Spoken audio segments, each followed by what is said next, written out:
इस वीडियो में मैं प्योरली एक माइंडसेट के ऊपर बात कर रहा हूं और वो माइंडसेट दुनिया में सबसे इंपॉर्टेंट चीज है। आप कोई भी काम कर रहे हो उसमें आप क्या सोचते हो उस काम के बारे में, आपका माइंडसेट क्या है उस काम को लेके, किसी भी सिचुएशन में आपका माइंडसेट कैसा है वही मैटर करता है कि आप उस काम को क्या करोगे। कोई उस काम को ऐसे करेगा, कोई वैसे करेगा।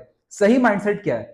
एक एक बहुत ही आस्क मी आर्ट में एक बहुत ही कॉमन क्वेश्चन, सबसे ज्यादा पूछे जाने वाला सवाल, सिर्फ मुझे नहीं, दुनिया में हर कोई किसी भी आर्ट टीचर को या कोई किसी भी फील्ड का किसी भी टीचर को एक सवाल जो सबसे ज्यादा पूछा जाता है कि सर मैंने ये कुछ काम किया है, आप एक बार देखो, कुछ टिप्स बता दो, कुछ गलतियां बता दो। ये गलती मैं भी करता था, ये गलती आप भी करते होंगे और ऐसे बहुत सारे न जाने कितने लोग ये गलती करते होंगे। तो इस वीडियो को ध्यान से देखना और इस वीडियो को शेयर जरूर करना, बहुत ही इंपॉर्टेंट है ये।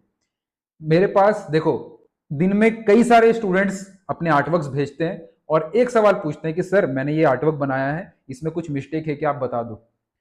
या फिर कि सर ये मैंने आर्टवर्क्स हैं, कुछ प्लीज टिप्स दे दो, क्विक टिप्स दे दो। इसमें पूछने में कोई गलती नहीं है, उन्होंने अपने तरफ से अच्छी तरीके से पूछा।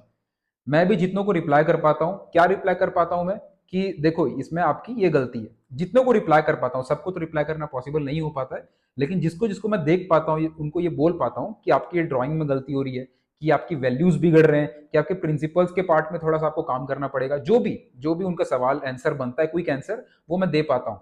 कोई टिप्स मांगते हैं कि क्विक टिप्स, सर कुछ क्विक टिप्स दे दीजिए ड्राइंग के लिए, तो मैं दे पाता, कुछ एक आध पॉइंट मैं आपको उनको बता देता हूँ जब भी मैं उनको रिप्लाई दे पाता हूँ। लेकिन समझो इससे कोई किसी का भला नहीं होता है।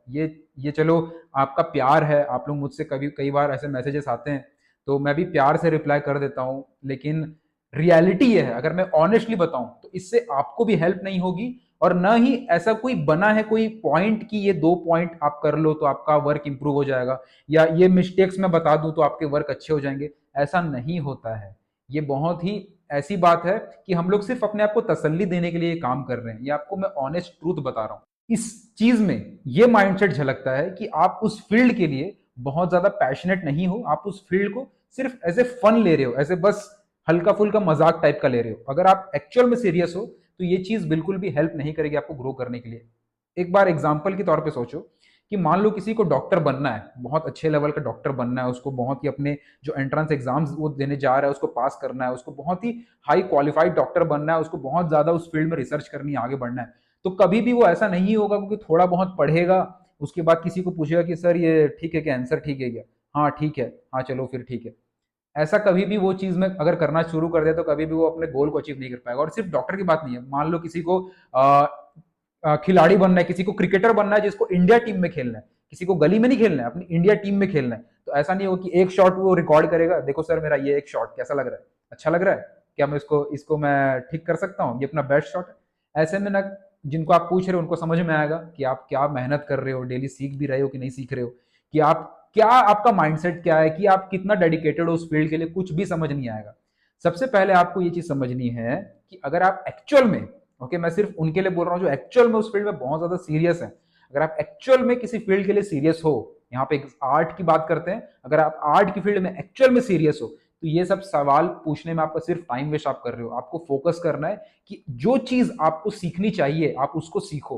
फॉर एग्जाम्पल, अगर आपका ड्राइंग में आपको प्रॉब्लम आ रही है, अगर आपको ड्राइंग में कुछ चीजें समझ नहीं आ रही है, तो आप डेली ड्राइंग की प्रैक्टिस ऑलरेडी शुरू करो।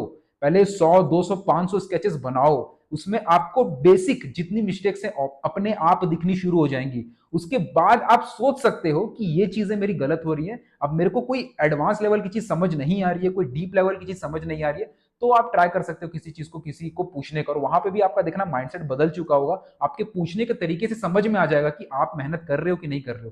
क्योंकि जब भी कोई बच्चा सवाल पूछता है ना तो उसके सवाल में ये पूरा क्लियर कट समझ में आ जाता है कि वो बच्चा कितना ऑलरेडी जानता है या वो एक्चुअल में उतनी मेहनत कर भी रहा है कि नहीं कर रहा है। क्योंकि 99% जो इस तरीके के सवाल आते हैं वहां पे ये क्लियरली समझ में आ रहा है कि जो स्टूडेंट होता है, जो ये पूछ रहे होते हैं, उनको वो उस चीज को प्रैक्टिस नहीं कर रहे हैं। उन्होंने सिर्फ 5-10 स्केचेस बनाए हैं, या महीने 2 महीने 4 महीने पहले ड्राइंग शुरू की है, या हल्का फुल्का फन में कभी कभार बनाते हैं। उनको बस लगता है कि किसी से भी पूछ लिया जाए तो थोड़ा बहुत मेरे को हेल्प हो जाएगी। हाँ, आपको थोड़ी बहुत हेल्प हो सकती है, एक बार के लिए आपको सेटिस्फैक्शन फील हो सकता है कि आपने किसी से पूछा है, उसने रिप्लाई दिया है, आपको अच्छा फील हो सकता है। लेकिन मैं आपको ऑनेस्टली यहाँ पे बहुत ईमानदारी से बता रहा हूँ कि अगर आप एक्चुअल में सीरियस हो तो आपको बहुत डीपली उस फील्ड के बारे में रिसर्च करती रहनी पड़ेगी, उसके बारे में सीखते रहना पड़ेगा, आपको ये सारे टर्म्स समझने पड़ेंगे। कई सारे लोगों को मैं जैसे रिप्लाई करता हूँ कि आपकी वैल्यूज बिगड़ रही है, तो उनका रिप्लाई था सर वैल्यूज होती क्या, वैल्यूज का मतलब क्या। आपको ये सब पहले से सीखना पड़ेगा। ओके, आपको पहले से ये समझना पड़ेगा कि क्या क्या चीज होती है, तब सामने वाला अगर बताता भी है कि ये गलत हो रहा है, तब आपको पता रहेगा कि क्या गलत हो रहा है। उसके लिए पहले आपको ये जानना पड़ेगा कि आपको क्या नहीं पता है। हमें ये पता होता है कि हमें क्या पता है, लेकिन कई बार हमें ये नहीं पता होता कि हमें क्या नहीं पता है। इस बात को दोबारा सुनना तिबारा सुनना, आपको क्लियर होगा। कई बार हमें, कई बार क्या, मैक्सिमम टाइम जब हम बिगिनिंग में होते हैं, जो सुपर बिगनर्स होते हैं ना, उनको ये नहीं पता होता है कि उनको क्या नहीं पता है। तो उनको ऐसा लगता है कि जो उनको नहीं पता है बस उतना ही उनको नहीं पता है। लेकिन जो उनको नहीं पता कि उनको नहीं पता है, उस बात को पता करने के लिए पहले सब कुछ पता करना पड़ेगा, सब कुछ सीखना पड़ेगा। तब उनको समझ में आएगा कि उनको क्या नहीं पता था, जो अब उनको पता चल गया है, जिसके बाद उनको उस चीज के ऊपर काम करने में आसानी होगी। आई नो ये थोड़ा सा कंफ्यूजिंग लाइंस हैं, लेकिन आप इसको 3-4 बार सुनोगे तो सारी पॉइंट्स आपके क्लियर हो जाएंगे।